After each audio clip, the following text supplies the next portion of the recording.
Di sudut kota Betawi yang ramai, di gang lonceng yang sempit dan penuh cerita, hiduplah Go Wiwin, seorang pria kurus kering yang sering dirundung penyakit. Ia bekerja sebagai kuli di bengkel Druk Dok Maatskepich di Ancol. Dengan penghasilan yang pas-pasan, nyaris tak cukup untuk menghidupi keluarganya. Bersama istrinya, Encim Soi, dan putri semata wayangnya, Go Hian Nio, Wiwin menjalani hidup sederhana namun penuh martabat. Hian Nio, gadis berparas elok bak bunga yang baru mekar, dibesarkan dengan adat Tionghoa yang kental, membuatnya berbeda dari gadis-gadis lain di sekitarnya. Ia tak hanya cantik, tetapi juga berhati mulia, lemah lembut, dan penuh sopan santun. Meski hidupnya penuh kekurangan, Wiwin adalah sosok yang teguh pada prinsip. Sebagai tukang besi yang hanya digaji harian, ia seringkali terpuruk dalam kemiskinan, terlebih karena penyakit yang kerap menggerogoti tubuhnya. Namun, hatinya tetap luhur. Ia membenci kejahatan,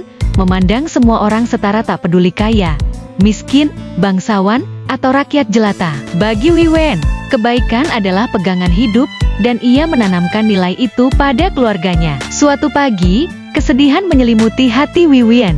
Sudah 2 hari ia tak bisa bekerja karena demam yang tak kunjung reda. Ketika ia bersiap untuk berangkat ke bengkel, langit tiba-tiba mendung, dan hujan turun bagai ditumpahkan dari langit. Artinya, 3 hari tanpa upah. Di dapur, Encim Soi, yang sibuk menyiapkan makan pagi, diliputi kecemasan. Ia khawatir suaminya akan memaksakan diri bekerja di tengah badai, apalagi baru saja pulih dari sakit. Saat ia masuk ke ruang tengah, dan melihat Wiwin masih duduk termenung, Encim Soi menghela napas lega. Dengan nada penuh kasih, ia berkata, "Ai, syukurlah, kau tak jadi berangkat. Tadi, sambil masak, aku cemas setengah mati memikirkanmu. Kau baru sembuh, kalau kehujanan, bisa kambuh lagi penyakitmu." Namun, Wiwin salah menangkap maksud istrinya. Ia merasa ucapan itu seperti menyindir ketidakmampuannya mencari nafkah. Pertengkaran kecil pun meletus, tetapi Encim Soi, dengan kesabaran seorang istri yang penuh pengertian, menjelaskan isi hatinya. Amarah Wiwin pun mereda. Mereka duduk bersama. Wiwin menopang dagu dengan tangan, sementara Encim Soi mengunyah sirih, memainkan sisik tembakaunya dengan lincah. Dalam suasana yang kini lebih tenang, Encim Soi mulai menceritakan mimpinya yang mengganggu pikirannya. Dalam mimpi itu, katanya dengan nada penuh kekhawatiran, "Rumah kita kebanjiran. Kau dan Hian Nio berjuang menyelamatkan barang-barang. Tiba-tiba, seekor ular belang besar menerobos masuk dan menyerang Hian Nio. Kau berusaha menolongnya, menangkap kepala ular itu, tapi tubuhnya melilit pinggangmu erat-erat hingga kau tak bisa bergerak." Aku menjerit, lalu terbangun. Encim Soi menatap suaminya, wajahnya penuh ketakutan. Wiwin, yang tak percaya pada tahayul, hanya menggeleng sambil tersenyum tipis. "Itu cuma mimpi, Encim, tak usah dipikirkan." Namun, bagi Encim Soi, mimpi itu seperti firasat buruk yang terus menghantui. Ia tak bisa menenangkan hati setiap kali teringat ular belang yang mengancam putrinya. Di belakang rumah Wiwin, terdapat kampung kecil dengan deretan rumah sederhana. Salah satunya dihuni oleh Bibi Koan dan anaknya, Koan Hee, pemuda berusia 21 tahun yang kehilangan ayahnya saat masih kecil. Tanpa pendidikan yang baik, Koan Hee tumbuh menjadi sosok yang kasar, suka berjudi, dan tak segan berkelahi. Ia menjadi tangan kanan Tan Siong Wi, seorang pemuda kaya raya yang baru saja mewarisi harta berlimpah dari ayahnya yang telah meninggal. Siong Wi tinggal di Pasar Baru, dikenal sebagai pria yang royal namun pemboros, menghamburkan uang untuk kesenangan duniawi yang tak bermakna. Setelah ditinggal istrinya, Siong Wi semakin tenggelam dalam gaya hidup bebas. Ia sering tak pulang ke rumah, memilih berpelesir dengan wanita-wanita penghibur atau berjudi hingga larut malam. Ia bahkan mendirikan sebuah tempat hiburan bernama Udara Terbuka di Kampung Baru, tempat para pria menghabiskan malam dengan tawa dan dosa. Pikiran buruk Siong Wi semakin menjadi karena bisikan Koan Hee, yang tak pernah kehabisan akal untuk memenuhi keinginan majikannya. Saat itu, Siong Wi sedang terpikat pada seorang wanita bernama Sarintan, yang meski tak terlalu cantik, pandai merayu dengan kata-kata manis.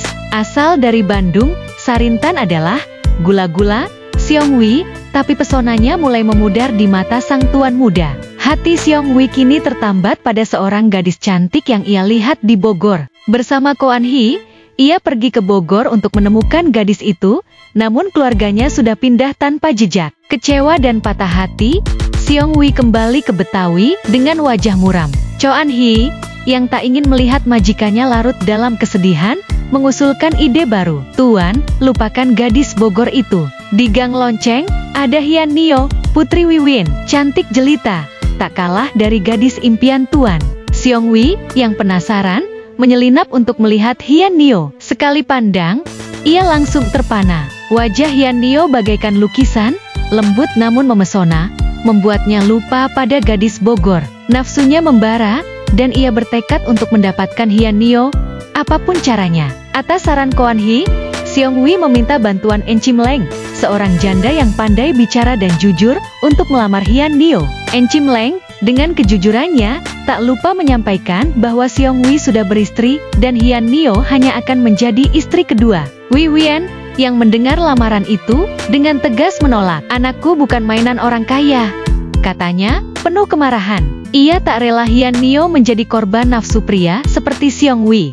Penolakan itu membuat Seong Wi murka. Hatinya hancur, nafsu makan dan tidurnya lenyap. Ia seperti orang linglung, terobsesi pada Hian Nio. Cho An Hee, yang melihat kemarahan majikannya, kembali menawarkan akal busuk. "Tuan, serahkan pada saya. Kita akan buat Wiwin menyesal."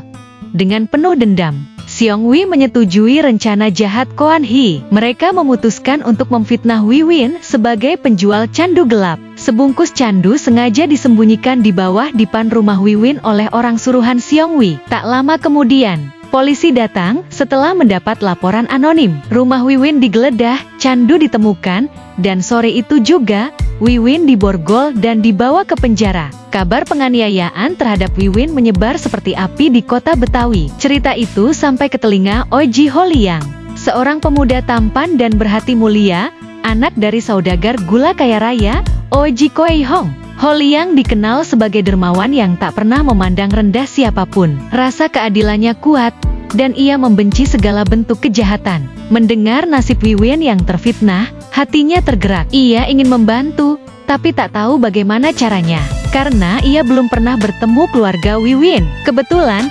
sahabatnya, Koa Kong Chau, seorang pedagang gula kecil-kecilan yang juga berhati baik, datang berkunjung. Mereka membahas nasib Wiwin, dan Kong Chau berkata, "Andai aku punya harta, pasti ku cari cara untuk menolong keluarga itu."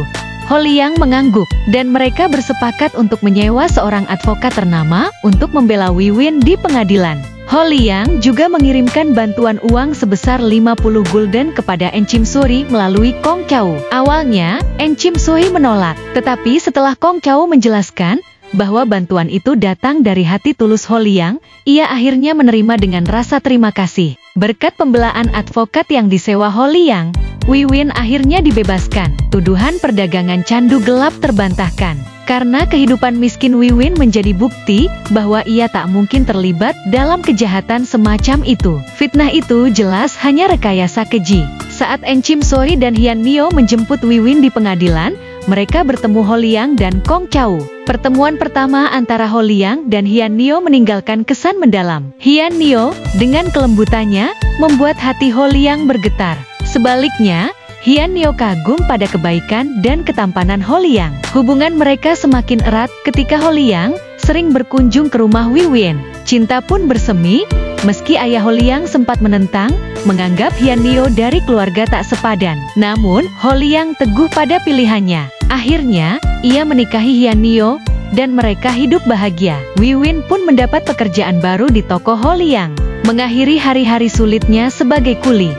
Sementara itu, Seong Wi dan Ko An Hee, yang rencana jahatnya gagal, dipenuhi rasa dendam. Namun, mereka tak berani melawan Ho Liang, yang memiliki harta dan pengaruh jauh lebih besar. Seong Wi semakin terpuruk ketika mendengar Hian Nio menikah dengan Ho Liang. Hartanya menipis karena kebiasaan berjudi, dan nasibnya semakin buruk. Sarintan, yang merasa dikhianati selama Seong Wi mengejar Hian Nio, mulai membalas dendam. Ia menjalin hubungan gelap dengan pria lain, meski di depan Seong Wi ia tetap berpura-pura setia. Suatu hari, Seong Wi dan Ko An Hee berencana menjebak Sarintan. Mereka berpura-pura pergi ke Bandung, tetapi sebenarnya mengintai di sekitar udara terbuka.